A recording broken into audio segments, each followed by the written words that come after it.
রমজানের শেষ শুক্রবার একটি আমল করেন, আল্লাহ তাআলা আপনার 80 বছরের গুনাহ মাফ করে দেবেন। রমজানের এই শেষ শুক্রবার, এই যে আমাদের মধ্য থেকে গোটা একটা মাস, রহমতের মাস, বরকতের মাস, আল্লাহর দয়ার মাস আমাদের থেকে বিদায় নিয়ে নিচ্ছে।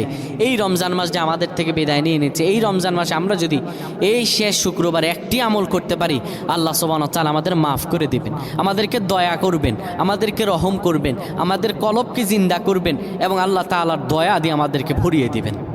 এই জুমার দিনে আমার আল্লাহ তাআলা বান্দাকে দয়া করেন, দোয়া কবুল করেন। জুমার দিনকে বলা হয় দুরুদের দিন।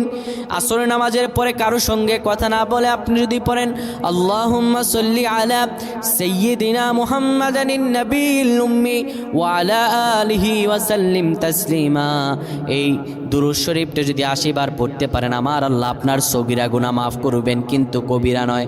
এর সনদেও যদিও দুর্বল, কিন্তু নবীজির উপর দুরূদ পড়লে আল্লাহ গুনাহ মাফ করেন, মর্যাদা বৃদ্ধি করেন, নবীজির শাফায়াত কপালে নসিব হয়। তাই নবীজির উপর দুরূদ পড়বেন, নবীজির উপর দুরূদ পড়বে যেজন, আমার আল্লাহ ভাগ্য খুলে দেবে সেজন।